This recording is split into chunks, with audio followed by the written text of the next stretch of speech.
Hello, this is Rebekah Freedom, and this is Heard Not Seen, episode number 23, produced by John Beethan. The title of this episode is Response to America Choosing Something Different, which was the last episode. And we're going to get into that, of course, without the colorful commentary of John in the background. I'll be carrying this myself, and I figure the best way to start is to really say, to listen to the words of our national anthem as sung by me, and bear with, because all of you musical people out there will be able to be like sharp, flat, on a pitch, off pitch, but I'm going to do my very best. So thank you for listening, and we're going to engage in a conversation after this about the response I got from swearing so much on my last podcast. But first, the Star-Spangled Banner. Oh, say, can you see by the dawn's early light what so proudly we hail as the twilight's last gleaming, whose broad stripes and bright stars through the perilous fight. I think I fucked up already. O'er the ramparts we watched. There we go. Ba-da-da-da-da. See, I already Christina Aguilera'd this. And the rocket's red glare, the bombs bursting in air, gave proof through the night. Let's try that again.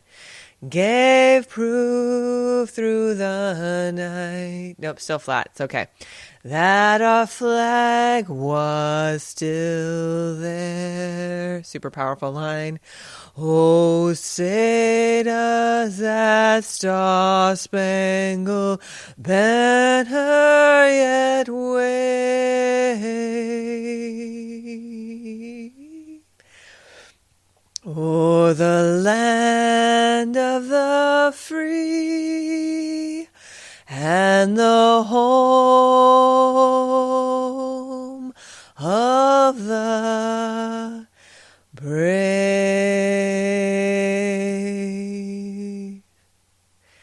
There it is. A little off key, a little pitchy, a little all over the place, and words forgotten, Aguilera, but whatever. The point is, those lines of, we watched bombs bursting in air. There was a fight going on. We saw the flag, Old Glory, still waving, still there. In the land of the free, and the home of the brave. So what does it mean to be brave? Does it mean putting your voice out there with no regard for those listening? Is that bravery? I had to really check myself, because a person wrote in about my last podcast that those who use profanity have feeble minds. Feeble minds. And I had to step back and really look at that. And the impact that that comment had on me was twofold. One is it's easy to be the spectator who has neither known victory nor defeat. It's easy to not be the man in the ring and to give your 2 cents, to be the pundits, the commentary, the Fox News, the people the people arguing. And that is the action that they take. And then there's those of us who refuse to back down, who have been in positions of being bullied or teased or told that our voice did not matter, and who have gone about the business of feeling small, feeling insignificant, isolated, and feeling like maybe we'd be better off that way. And so, my swearing really on the last podcast came from this place of somehow believing all of that I was insignificant, that no one was listening, that it didn't really matter what I said. It didn't matter what I voiced. It didn't matter if I had a point of view about Standing Rock or about sex or about relationships or spirituality. It didn't matter the time I've invested in school. It didn't matter my personal story, my personal struggle. It could all be summed up in my cursing. That the use of swear words was the measure of my character. And I began to see just how much when you don't want to hear a message, you will pick apart anything within that message so that you can remain cut off from your own awareness. Because much of what I was talking about in the last episode, the last podcast, was America choosing something different. Wanted to choose maybe what is the benefit of the oil going through the Dakota pipeline? Like, really, honestly, what's the short-term benefit of that? Homes are heated. We get to watch our TVs a little bit longer, drive cars for a little bit longer, and drain this resource for a little bit longer, you know? And the threat, of course, is there of water going away. And when you stack those two against each other, it seems like a no-brainer. Okay, well, what happens if we make water go away? So I was embroiled and I was passionate, and in that passion came out the words that I know to express it, which happened to be curse words, which on this podcast I'm really refraining from using because I want you to hear this message. I write article after article for Elephant Journal, article after article, where I try to offer unique perspectives about relationship that are not the norm, that haven't been harped on over and over again. Things like why are we dragging our past into our future? In my last article, Left-Handed Masturbation, what it is and why we need to stop. That title is provocative. Left-handed masturbation is not this sweet, cozy, Christian-friendly, kid-friendly title. And because it's provocative, people get to peer into something that they weren't expecting, a new perspective. And sometimes within that perspective, what I had was someone write a comment that I don't like, that there was a bias for right-handedness. Okay, well, I didn't create that bias. I'm just simply building on the nomenclature, the cultural norm of that understanding, a right-handed world. And yet, because I spoke of it in that way, someone found something to pick apart from the article. And in any message I write or any message I give or anything that goes out into the world, if someone doesn't want to hear what you have to say, they will simply find a place to deflect or something to grab onto, or you can completely cut yourself off from your awareness. The most important awareness you cut yourself off from, or we cut ourselves off from, and I was also told, you talk at people. You don't talk to them. You talk at them like you're a doctor.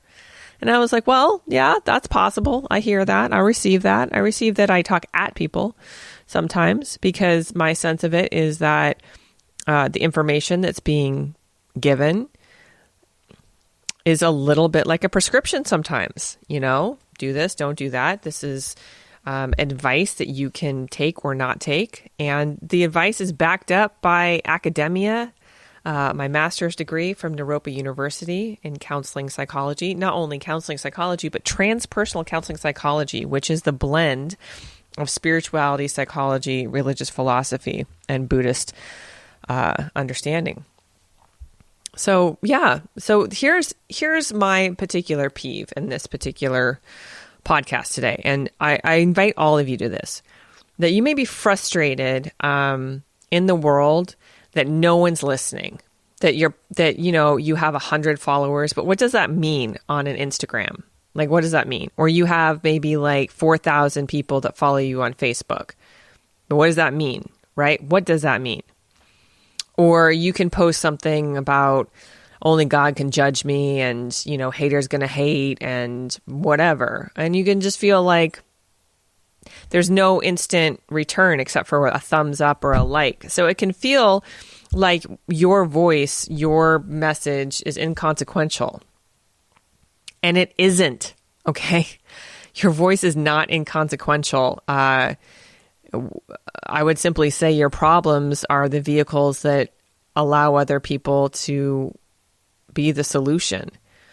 So the things that you're struggling with, whether it's making enough money or being single and being sad and lonely or wanting to have a career that's fulfilling, like all the things that make life amazing, or, simply wanting someone else's life or someone else's body or to look, be, sound differently.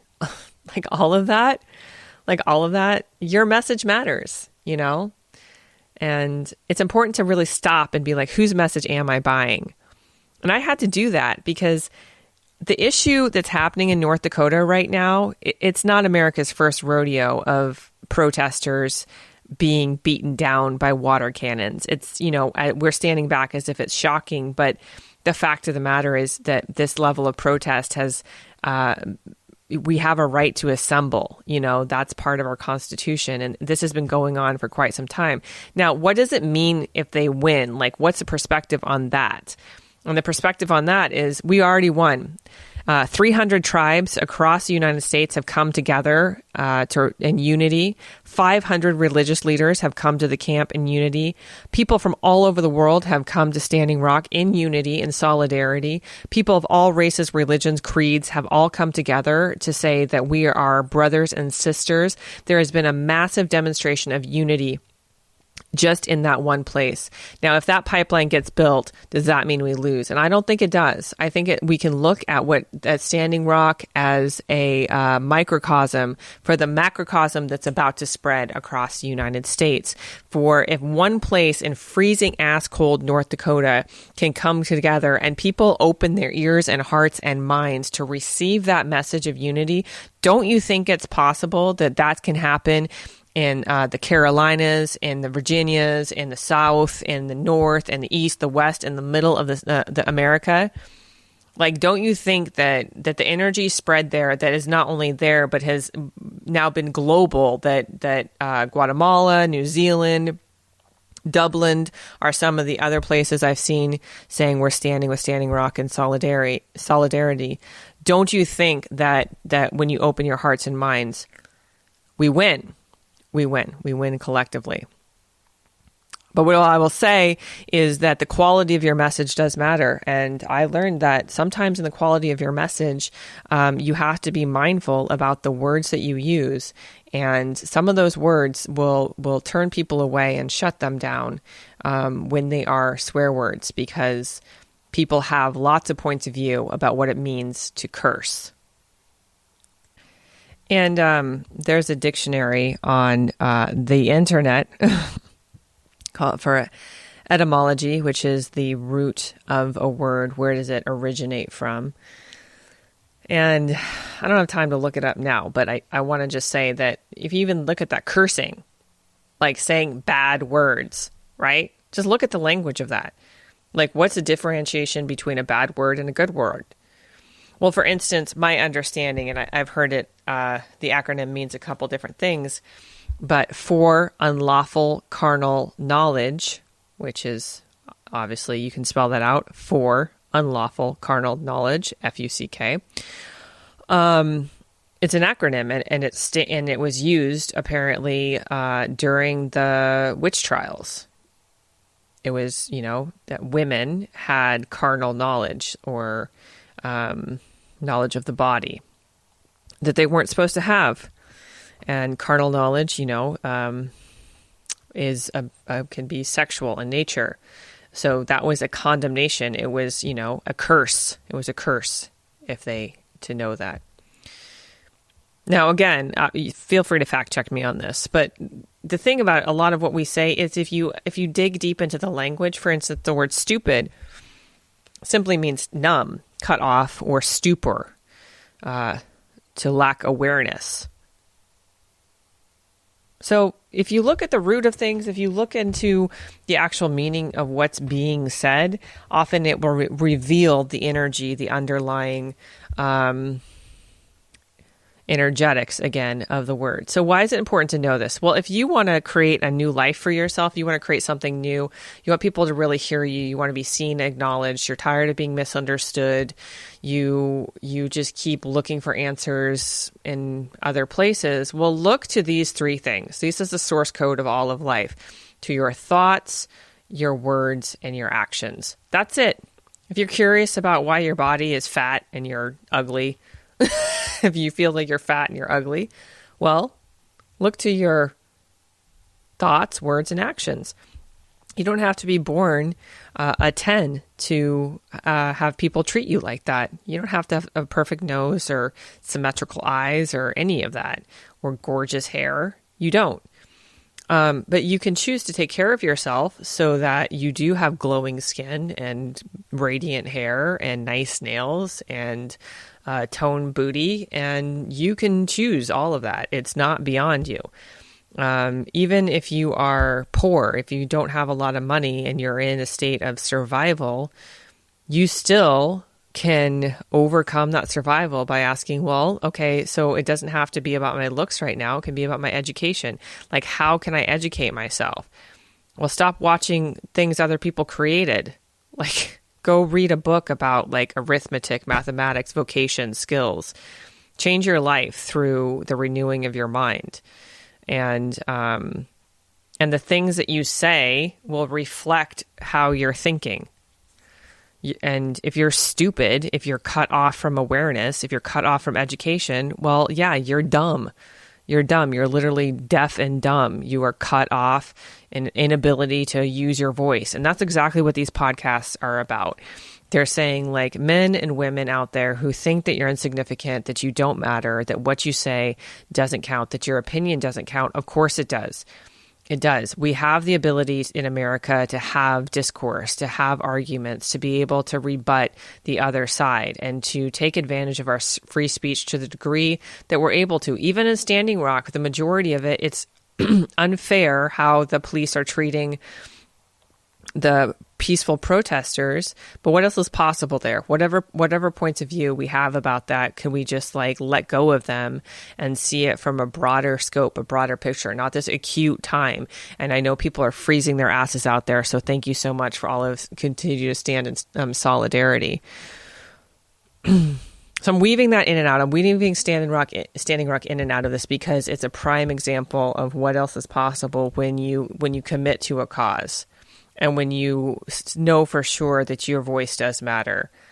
One voice in the wilderness can amount to an entire tribe of people shifting the paradigm. So to the person who wrote me, and to the people who write me, and to the people who listen to my podcast that disagree, that have another opinion, to you I say you're welcome. Because I feel like the greatest thing I can do is be a provocateur, that I can be provocative, that I can poke people, that through their angering them and through rattling the cages, I can make you start to ask questions, to start thinking differently. If you want to have a different life, ask better questions. Don't ask, why am I fat? Ask, how can I get healthy? That's a classic Tony Robbins. Change the frame, change the paradigm, do something different. Okay. And certainly feel free to attack me. Bring all your judgments. I love being judged. I love it. Like, just have at it. Have at, you're this, you're that, you're the other thing. Just bring your judgments at me, because ultimately, no, I just believe that they're reflections of the things you're unwilling to look at yourself. And in the same way, the judgments I have are reflections of the things that I'm unwilling to look at myself.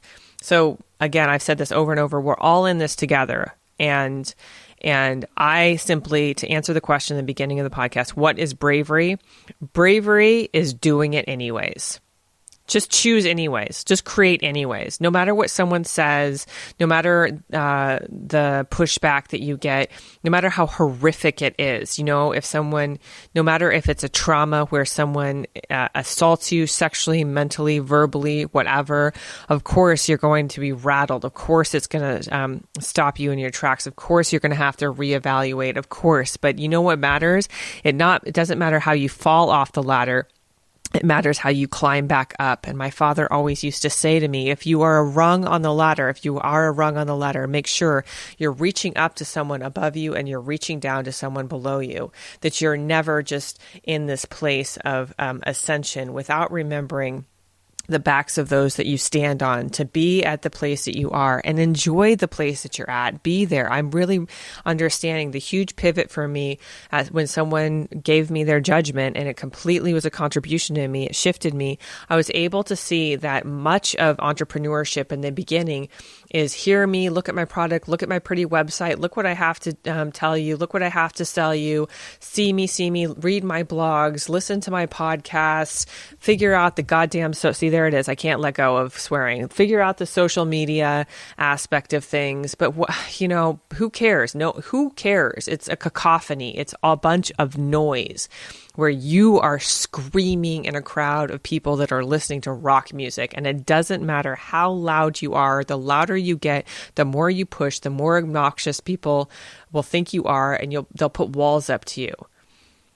But if you speak softly and carry a big stick, or have a big stick, then that is what reaches the crowd. Ultimately, time and time again, Jesus taught through parables. He didn't yell at the people. He showed it in demonstrations of fishes and loaves and walking on water and turning water into wine and making the blind man see and the lame walk, right? He didn't yell at people, look what an awesome prophet I am. Look how famous I'm going to be. People are going to write books about me and it's going to be the bestseller.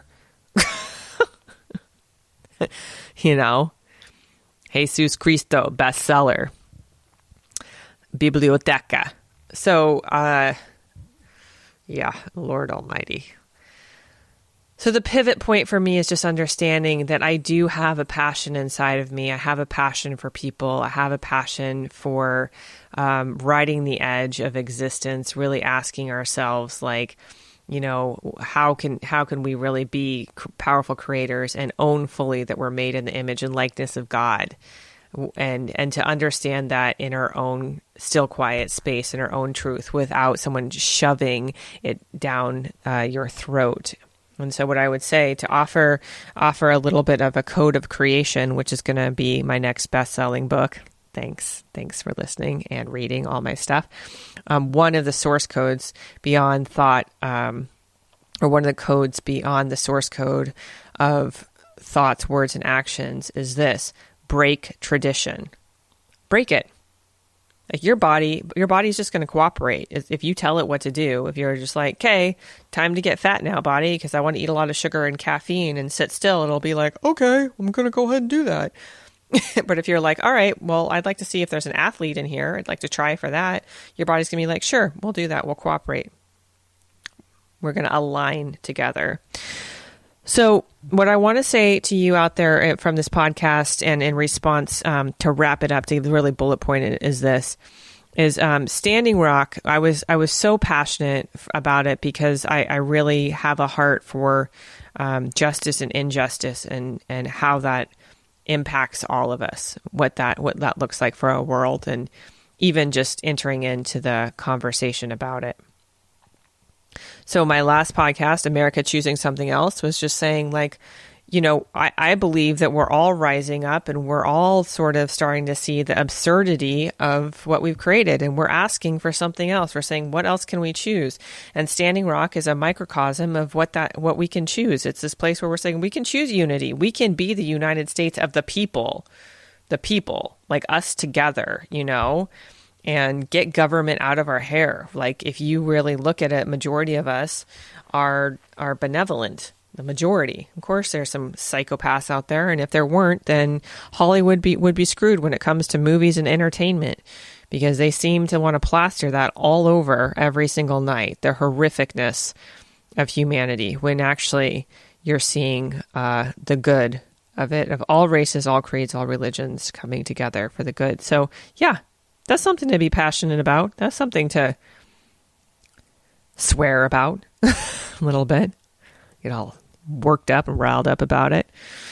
Secondly, I would say this, that your voice matters. If someone's judging you or you're receiving judgment, that's powerful. That's just basically an acknowledgement of your impact, that your being matters, especially if you're being picked on, right? That if someone is acting out in that way towards you, of course, you don't have to stand for it, take it, or accept it, or enable it, but rather to say, there must be something about me that's powerful.